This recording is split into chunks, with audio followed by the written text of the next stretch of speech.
കഴിഞ്ഞ കുറെ വർഷങ്ങളായിട്ട് കാണുന്ന ഒരു വ്യക്തിയാണല്ലോ ഞാൻ. 2012 മുതൽ ഞാൻ സജീവമായിട്ട് രാഷ്ട്രീയ രംഗത്തുണ്ട്. എന്റെ ജീവിതം, അതിനുശേഷവും അതിന് മുമ്പുള്ള ജീവിതം നിങ്ങളുടെ മുമ്പിലുണ്ട്. നിങ്ങൾ പരിശോധിച്ചു നോക്കൂ. ഞാൻ ഈ നാട്ടിലുള്ള ആളുകളോടൊപ്പം പ്രവർത്തിക്കാൻ വേണ്ടി, അവരുടെ ഉന്നമനത്തിന് പ്രവർത്തിക്കാൻ വേണ്ടി കഴിഞ്ഞിട്ടുള്ള ആളാണ്. എന്നെ സംബന്ധിച്ചിടത്തോളം എന്നെ ഇങ്ങോട്ട് പറഞ്ഞയച്ചത് UDF മുന്നണിയാണ്.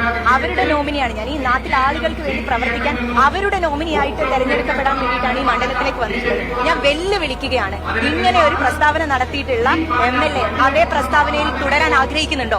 ഉണ്ടെങ്കിൽ ഞാൻ അദ്ദേഹത്തെ വെല്ലുവിളിക്കുന്നു. ഏത് സ്ഥലത്താണെങ്കിലും അദ്ദേഹം പറയുന്ന സ്ഥലത്ത് ഞാൻ എത്തിക്കൊണ്ട് അത് അദ്ദേഹം തെളിയിക്കുകയാണെങ്കിൽ ഇപ്പൊ നൽകുന്ന ഞാൻ നാമനിർദ്ദേശം നൽകാൻ പോവുകയാണ്, അത് ഞാൻ പിൻവലിക്കാൻ തയ്യാറാണ് എന്ന് ഞാൻ പ്രസ്താവിക്കുകയാണ്. ജനങ്ങളുടെ മുമ്പിൽ ഞാൻ അത്തരത്തിലുള്ള വ്യക്തിയാണെങ്കിൽ അദ്ദേഹം തെളിയിക്കട്ടെ. ഞാൻ അങ്ങനെയല്ല എന്ന് ഉത്തമ ബോധ്യമുള്ള മനുഷ്യരാണ് എന്നോടൊപ്പം ഇത്രയും കാലം എന്നെ നയിച്ചിട്ടുള്ളത്, എന്നെ പഠിപ്പിച്ചിട്ടുള്ളത്. എന്റെ രാഷ്ട്രീയ ഗുരുനാഥന്മാരായിട്ടുള്ള ആളുകളൊക്കെ എന്നെ കൊണ്ടുവന്നത്, അല്ലെങ്കിൽ ഈ രൂപത്തിലേക്ക് വളർത്തിയെടുത്തത് കൃത്യമായിട്ടുള്ള രാഷ്ട്രീയ ബോധത്തോടു കൂടിയിട്ടാണ്. ഇന്ത്യൻ ഭരണഘടനയാണ് എന്റെ മേൽവിലാസം.